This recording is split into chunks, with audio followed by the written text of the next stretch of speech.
Luca. Full story in English. Once upon a time, under the clear blue waters of the Italian Riviera, lived a young sea monster named Luca Paguro.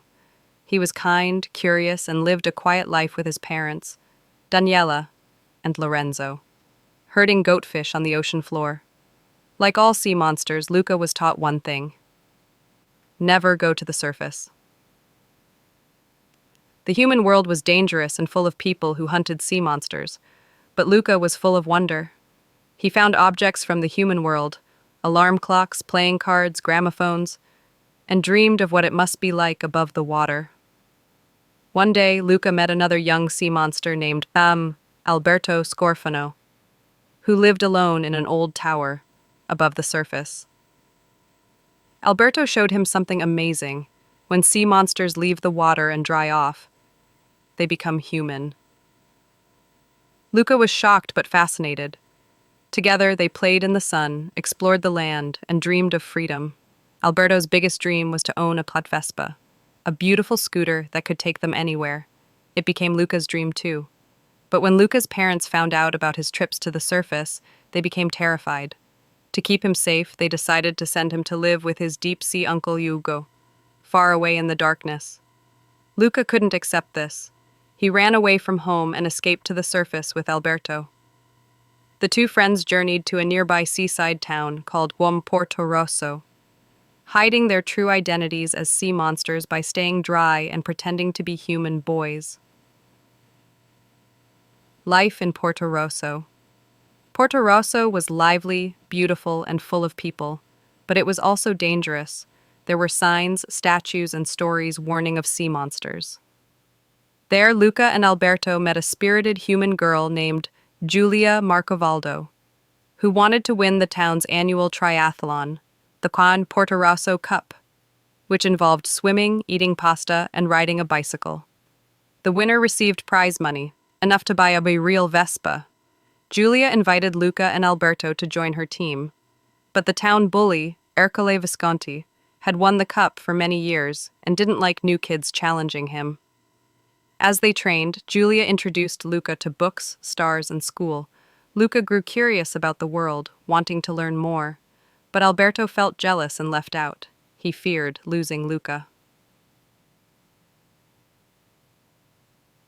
Secrets revealed. One day, during an argument, Alberto revealed that he was a sea monster, hoping Luca would stand with him. But Luca, afraid of being exposed in front of Giulia, pretended not to know Alberto, and called him a monster. Alberto, heartbroken, ran away. Giulia, confused and shocked, later discovered that Luca was a sea monster too, but instead of fearing him, she helped him escape. She realized that not all sea monsters were dangerous. Feeling guilty, Luca decided to make things right. Hatched. The final race. The day of the Porto Rosso Cup arrived, but a rainstorm started. Rain could reveal their sea monster forms. Still, Luca joined the race, riding his bike through rain and fear. Alberto returned, with an umbrella, to help him. But he got knocked down, and his secret was exposed. The townspeople were shocked and frightened. Luca, instead of hiding, made a brave choice. He stopped his bike, turned around, and ran to help his friend, even though the rain would reveal his secret too. And it did. The whole town saw. Luca and Alberto were sea monsters. Ercole tried to attack them, but Giulia and her father, Massimo, protected the boys.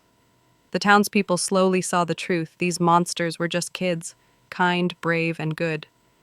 Even two elderly women in the crowd revealed they were sea monsters too, secretly living in the village for years.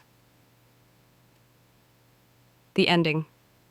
Luca and Alberto won the race, but instead of buying a Vespa, they gave the prize to Giulia so she could go back to school in Genoa. Then came the most heartwarming moment. Luca's parents arrived, not to punish him, but to support him. They had come to understand their son's dreams. Giulia invited Luca to come with her to school. Alberto, who had always wanted to travel the world with Luca, surprised him by saying, "You're going to school. I'm staying here with Massimo. I sold the Vespa to buy your train ticket." It was a beautiful moment of love and sacrifice between friends. The film ended with Luca riding the train to a new future, watching the stars and clouds filled with hope. From the sea to the sky, from fear to freedom, Luca had found his true self.